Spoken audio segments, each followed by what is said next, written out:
ഏവർക്കും സ്നേഹവന്ദനം. ഈ അടുത്ത സമയത്ത് നമ്മുടെ സുപ്രീം കോടതിയുടെ വിധിയുടെ അടിസ്ഥാനത്തിൽ ഷെഡ്യൂൾഡ് കാസ്റ്റിൽ നിന്ന് ക്രിസ്ത്യ വിശ്വാസം സ്വീകരിച്ചു വന്ന പ്രിയപ്പെട്ടവര് വളരെയധികം ആശങ്കാകുലരായിട്ട് നിൽക്കുകയാണ്. അവരെ ഇത്രയും കാലം പരിപോഷിപ്പിക്കുവാൻ സഭയ്ക്ക് സാധിച്ചു എന്നുള്ളത് ചാരിതാർത്ഥ്യത്തോടുകൂടെ ഓർക്കുമ്പോൾ തന്നെ ചില കാര്യങ്ങൾ കൂടെ നമ്മൾ അറിഞ്ഞിരിക്കുകയും ക്രിസ്ത്യ സഭയുടെ ഭാഗമായിട്ടുള്ള എല്ലാ സഹോദരി സഹോദരന്മാരെയും ചേർത്ത് പിടിക്കുവാനും അവർക്ക് വേണ്ടി കൃത്യമായി വാദിക്കുവാനും നിയമ നിർമ്മാണങ്ങളിൽ പങ്കാളികളാകുവാനും തക്കവണ്ണം എല്ലാ ക്രിസ്തീയ നേതൃത്വ നിരയിൽ നിൽക്കുന്ന ആളുകൾക്കും ഉത്തരവാദിത്വമുണ്ടെന്നുള്ള ഒരു ഓർമ്മപ്പെടുത്തലും കൂടെ ആരംഭമായി പറയട്ടെ.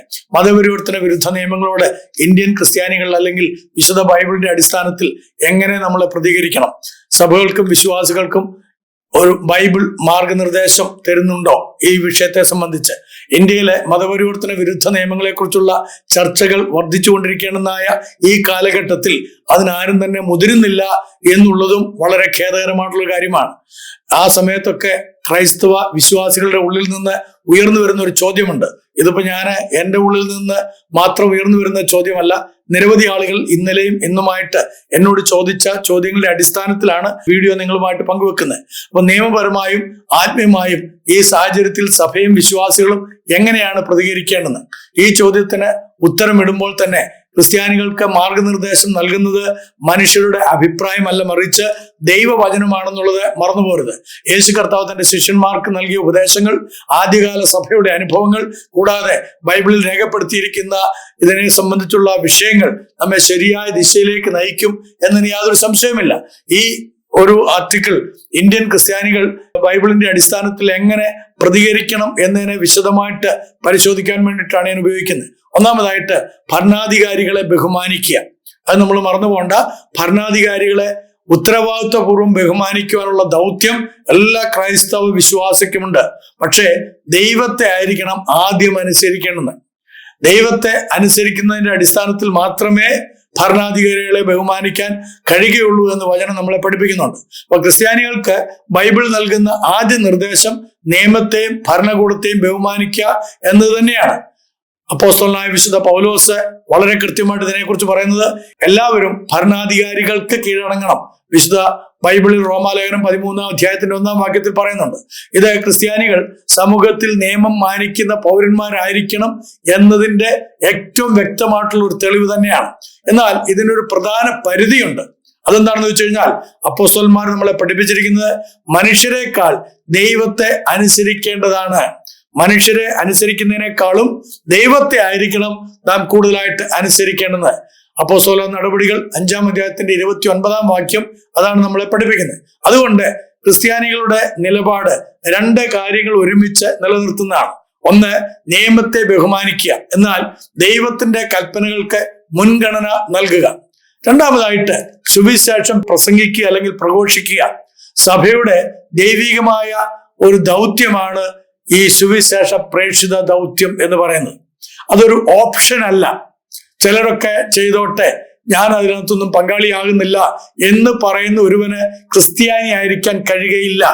നിങ്ങൾ ക്രിസ്തു വിശ്വാസിയാണെങ്കിൽ യേശു ക്രിസ്തു നിങ്ങളുടെ രക്ഷിതാവാണെന്നും യേശു ക്രിസ്തുവിൽ കൂടെ മാത്രമേ നിത്യജീവൻ ലഭ്യമാകൂ എന്ന് നിങ്ങൾ വിശ്വസിക്കുന്നു എങ്കിൽ, നിങ്ങളുടെ ഹൃദയാംഗമായിട്ട് നിങ്ങളത് അനുസരിക്കുവാൻ തയ്യാറാകുന്നു എങ്കിൽ നിങ്ങൾക്ക് ഇതൊരു ഓപ്ഷൻ അല്ല. സുവിശേഷ ദൗത്യം, പ്രേക്ഷിത ദൗത്യം നിങ്ങളുടെ ഉത്തരവാദിത്വമാണ്. അത് ദൈവത്തിന്റെ കൽപ്പനയാണ്. യേശു കർത്താവ് തന്റെ ശിഷ്യന്മാരോട് പറഞ്ഞത് സകല ജാതികളോടും സുവിശേഷം അറിയിക്കുവാനായിട്ടാണ്. നമ്മുടെ ചുറ്റുപാടും പാർക്കുന്ന കുടുംബാംഗങ്ങൾ, നമ്മൾ ജോലി ചെയ്യുന്ന സ്ഥലങ്ങളിലെ ആളുകൾ, അവരെല്ലാവരും തന്നെ യേശു ക്രിസ്തുവിൽ കൂടെ നിത്യജീവൻ, സ്വർഗരാജ്യം അനുഭവിക്കണം എന്നുള്ളതാണ് ദൈവിക പ്രമാണം. അതാണ് വിശുദ്ധ മത്തായിയുടെ സുവിശേഷം 28-ാം അധ്യായത്തിന്റെ 19-ാം വാക്യം. അത് മതപരിവർത്തനമല്ല, മറിച്ച് ക്രിസ്തുവിനോട് ചേർന്ന് നിൽക്കുന്നത്, ക്രിസ്തുവിന്റെ ശിഷ്യത്വത്തിലേക്ക് വരുന്നത് ദൈവ മക്കളായിത്തീരുന്ന ഒരനുഭവമാണ്. ആ ദൈവ മക്കൾ എന്നുള്ള അവസ്ഥയിലേക്ക് ആളുകളെ ആക്കി തീർക്കുവാനുള്ള ദൗത്യം ക്രൈസ്തവ സഭയിലെ ഓരോ വിശ്വാസിക്കുമുണ്ട്. അതില്ല എന്ന് ആരെങ്കിലും വിചാരിക്കുന്നുവെങ്കിൽ അവൻ ക്രിസ്ത്യ വിശ്വാസിയല്ല, അവൻ സഭയുമായിട്ട് യാതൊരു ബന്ധവുമില്ല, അവൻ വെറും ഒരു സമുദായത്തിന്റെ അംഗം മാത്രമായിട്ട് നിലകൊള്ളുമെന്നതിനും യാതൊരു സംശയമില്ല. ഇത് ഒരു ഗ്രേറ്റ് കമ്മീഷനാണ്. കർത്താവ് നമ്മളെ പഠിപ്പിച്ചിരിക്കുന്ന മത്തായി സുവിശേഷം 28 അധ്യായത്തിന്റെ 19 വാക്യം, അതൊരു ഗ്രേറ്റ് കമ്മീഷൻ, അതൊരു മഹാനിയോഗമാണ്. ആ മഹാനിയോഗത്തിൽ നിന്ന് ആർക്കും ഒഴിഞ്ഞിരിക്കാൻ കഴിയില്ല. അതുകൊണ്ട് സുവിശേഷം പങ്കിടുന്നത്, വിശ്വാസത്തെ വിശദീകരിക്കുന്നത്, ക്രിസ്തുവിന്റെ സന്ദേശം അറിയിക്കുന്നത്, ഇവ സഭയുടെ ഒരു മൂല ദൗത്യമാണ്. സഭയുടെ പ്രധാനപ്പെട്ട ഒരു ദൗത്യം തന്നെയാണ് ഈ പ്രേക്ഷിത ദൗത്യം എന്ന് പറയുന്നത്. അതുകൊണ്ട് സഭകൾ ഈ ദൗത്യം ശാന്തമായും സൗമ്യതയോടും വിശ്വാസത്തോടും ആദരവോടും കൂടെ നിർവഹിക്കേണ്ടതാണ്. ഇതിനകത്തൊരു ബലപ്രയോഗത്തിന്റെ ആവശ്യമില്ല, ഇതിനകത്ത് എന്തെങ്കിലും വാഗ്ദാനങ്ങൾ കൊടുക്കേണ്ട ആവശ്യമില്ല. മറിച്ച് മനുഷ്യന് രക്ഷ, ദൈവം ദാനമായി തരുന്ന രക്ഷ, ആ ദാനമായി തരുന്ന രക്ഷയെക്കുറിച്ച് മനുഷ്യനെ അറിയിക്കുക എന്നുള്ള ദൗത്യമാണ് ക്രിസ്തീയ സഭയ്ക്കുള്ളത്. അത് സ്നേഹത്തോടെ തുടരേണ്ടതാണ്. മൂന്നാമത്, ബലപ്രയോഗം, മതപരിവർത്തനം എന്ന് പറയുന്നത് വേദപുസ്തകം തന്നെ നിശ്ചിതമായിട്ട് നിരസിക്കുന്നുണ്ട്. മതപരിവർത്തന വിരുദ്ധ നിയമങ്ങൾ സാധാരണയായിട്ട് ഫോഴ്സ്, അതേപോലെ ഫ്രോഡ്, ഇൻഡ്യൂസ്മെന്റ് എന്നീ കാര്യങ്ങളെ ചൂണ്ടിക്കാണിക്കുന്നുണ്ട്. വാസ്തവത്തിൽ ബൈബിൾ തന്നെ ബലപ്രയോഗ വിശ്വാസത്തെ അംഗീകരിക്കുന്നില്ലെന്നുള്ളതാണ് സത്യമായിട്ടുള്ള കാര്യം. യേശു കർത്താവ് ഒരിക്കലും ആരെയും ബലമായി തന്റെ പിന്നാലെ വരുവാൻ നിർബന്ധിച്ചിട്ടില്ല. നമുക്കറിയാം, നല്ലൊരു ഉദാഹരണമാണ്, ഒരു ചെറുപ്പക്കാരൻ യേശുവിനോട് വന്ന് പറഞ്ഞു, ഞാൻ നിന്നെ അനുഗമിക്കാം. അപ്പൊ കർത്താവ് പറഞ്ഞത്, കുറുനരികൾക്ക് കുഴിയുണ്ട്, ആകാശത്തിലെ പറവുകൾക്ക് കിടക്കാനായിട്ടൊക്കെ ഉള്ള സ്ഥലങ്ങളൊക്കെ ഉണ്ട്, പക്ഷേ മനുഷ്യപുത്രന് തലചായ്പാൻ ഇടമില്ല. അതുകൊണ്ട് കർത്താവിന്റെ പിന്നാലെ വരുവാൻ ഒരുവൻ തയ്യാറാകുകയാണെങ്കിൽ അവൻ തന്നെത്താൻ ത്യജിച്ച് തന്റെ ക്രൂശ് എടുത്തുകൊണ്ട് അവനെ അനുഗമിക്കണമെന്നാണ് കർത്താവ് പറഞ്ഞത്. കർത്താവിന്റെ ക്രൂശ് അല്ല, അവന്റെ ക്രൂശ് എന്ന് പറഞ്ഞു കഴിഞ്ഞാൽ he must be willing to die for himself. അവന് വേണ്ടി തന്നെ മരിക്കുവാൻ അവൻ തയ്യാറായെങ്കിൽ മാത്രമേ അവന് കർത്താവിന്റെ ശിഷ്യനായിരിക്കാൻ കഴിയുള്ളൂ. എന്ന് പറഞ്ഞാൽ ഡിനേയിങ് ഹിംസെൽഫ്, എല്ലാം തന്നെത്താൻ ത്യജിച്ചാൽ മാത്രമേ കർത്താവിനെ അനുഗമിക്കാനായിട്ട് സാധിക്കുകയുള്ളൂ. അതാണ് ക്രിസ്തീയ വിശ്വാസത്തിന്റെ അടിസ്ഥാന പ്രമാണം. അത് വിസ്മരിച്ചുകൊണ്ട് നമ്മള് സുവിശേഷ പ്രേക്ഷിത ദൗത്യത്തിൽ നിൽക്കരുത്. വിശ്വാസം സ്വമേധയായി ഉണ്ടാകേണ്ടുന്നതാണ്. ആർക്കും അത് അടിച്ചേൽപ്പിക്കാൻ കഴിയുന്നതല്ല, ആരോടും അത് നിർബന്ധിച്ച് അവരുടെ ഉള്ളിൽ ഉണ്ടാക്കാൻ കഴിയുന്നതല്ല.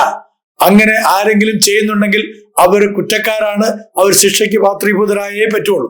നാലാമതായിട്ട്, പീഡനകാലങ്ങളിലും സഭ വളർന്നിട്ടുണ്ട് എന്നുള്ളത് മറക്കരുത്.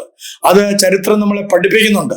സഭ ഏറ്റവും ശക്തമായി വളർന്നത് പീഡനകാലങ്ങളിലാണ്. ഉത്തരേന്ത്യയിലും മറ്റും നമുക്കറിയാവുന്ന രീതിയിൽ തന്നെ BJP ഭരിക്കുന്ന പല സംസ്ഥാനങ്ങളിലും ക്രൈസ്തവ സഭയ്ക്ക് ഇന്ന് വളരെയധികം പീഡനങ്ങളുണ്ട്. ഇല്ലെന്ന് ആരൊക്കെ പറയാൻ ശ്രമിച്ചാലും, PC ജോർജിനെ പോലെയുള്ള മഹാന്മാരൊക്കെ അതൊന്നും സാരമില്ല എന്നൊക്കെ എഴുതിത്തള്ളാൻ ശ്രമിച്ചാലും ഓർക്കണം, അവരെ സംബന്ധിച്ച് അവരാരും ക്രിസ്ത്യാനികളല്ല. അയാളുടെ പേര് ജോർജ് എന്നുള്ളതുകൊണ്ട് അതൊരു ക്രിസ്തീയ പേരുമല്ല. അത് നമ്മൾ മനസ്സിലാക്കണം. ഞാനല്ലാതെ അന്യദൈവങ്ങൾ നിനക്കുണ്ടാകരുതെന്ന് അരുളി ചെയ്ത കർത്താവിന്റെ വചനത്തെ തിരസ്കരിച്ച് ജീവിക്കുന്ന അദ്ദേഹത്തെ പോലെയുള്ള ആളുകൾ ക്രിസ്ത്യാനികളുടെ പ്രതിനിധിയുമല്ല.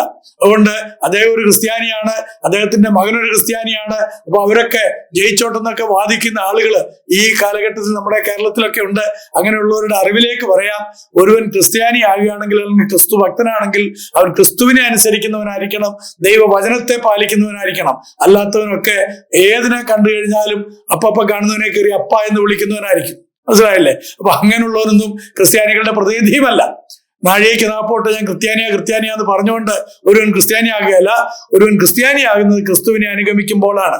ആ ക്രിസ്തു പഠിപ്പിച്ച കാര്യങ്ങൾ, ഞാനല്ലാതെ അന്യദൈവങ്ങൾ നിനക്കുണ്ടാകരുതെന്നുള്ള ആ പ്രമാണം ലംഘിക്കപ്പെട്ട് കഴിഞ്ഞാൽ സകലവും തീർന്നു, മറക്കരുത് എന്നുള്ളതും കൂടെ ഓർപ്പിക്കട്ടെ. ആദ്യകാല ക്രിസ്ത്യാനികളെ സംബന്ധിച്ച് അവർ തടവിലാക്കപ്പെട്ടു, ഉപദ്രവിക്കപ്പെട്ടു, ചിലർ കൊല്ലപ്പെട്ടു.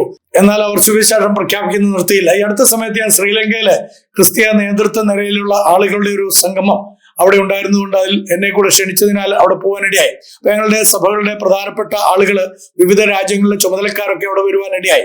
ഭൂട്ടാനിൽ നിന്നും, അതുപോലെ പാകിസ്ഥാനിൽ നിന്നും, ബംഗ്ലാദേശിൽ നിന്നും, അതുപോലെ ശ്രീലങ്കയിൽ നിന്നും, നേപ്പാളിൽ നിന്നും ഒക്കെയുള്ള ആളുകൾ അവിടെ പങ്കെടുക്കുകയുണ്ടായി.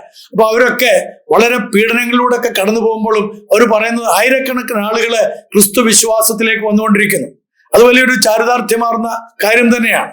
കാരണം സഭ എവിടെല്ലാം പീഡിപ്പിക്കപ്പെടുന്നു നിങ്ങൾക്കറിയാം. പ്രത്യേകിച്ച് ഭൂട്ടാനിലെ പോലുള്ള സ്ഥലങ്ങളിലൊന്നും തന്നെ അവിടെ 1.9% പോലും ക്രൈസ്തവരില്ലാത്ത ഒരു സ്ഥലമാണ്.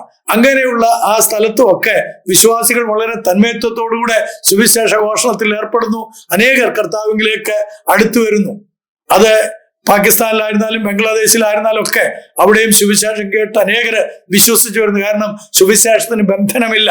ആദിമസഭയുടെ വിശ്വാസികൾ അവരെല്ലാവരും ഒരുമിച്ചിരുന്ന് പ്രശ്നങ്ങൾ ഉണ്ടായപ്പോൾ പ്രാർത്ഥിച്ചു. അവരെന്താ പ്രാർത്ഥിച്ചത്? കർത്താവെ, പ്രശ്നങ്ങളെ അഭിമുഖീകരിക്കാനുള്ള ശക്തി തരണമേ. അവരുടെ ധൈര്യം മൂലം, അവർക്ക് ലഭിച്ച ശക്തി മൂലം സഭ ലോകമെമ്പാടും വ്യാപിക്കുവാനിടയായി. നമ്മുടെ രാജ്യത്തിലേക്കും സുവിശേഷം തൽഫലമായിട്ട് എത്തുവാനിടയായി. അപ്പൊ ഇത് ഇന്നത്തെ സഭയ്ക്കും ഒരു ഓർമ്മപ്പെടുത്തലാണ്.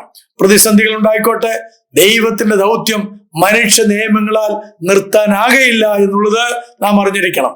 അഞ്ചാമതായിട്ട് സ്നേഹത്തിലൂടെ സാക്ഷ്യം നൽകുക. ക്രിസ്ത്യാനികൾക്ക് ഏറ്റവും ശക്തമായ സാക്ഷ്യം ജീവിതം തന്നെയാണ്. നമ്മുടെ ജീവിതം ഓരോ പ്രസംഗമാണ്. കൊരിന്തോസുകാർക്ക് എഴുതിയ ലേഖനത്തിൽ പൗലോസ്ലീഹ കൃത്യമായിട്ട് പറയുന്നുണ്ട്, നമ്മുടെ ജീവിതം ഒരു പത്രമാണ്. നമ്മുടെ ജീവിതം ഒരു പത്രമാണ്. മറ്റുള്ളവർക്ക് വായിക്കാൻ കഴിയുന്ന ഒരു പത്രമായി തീരണം.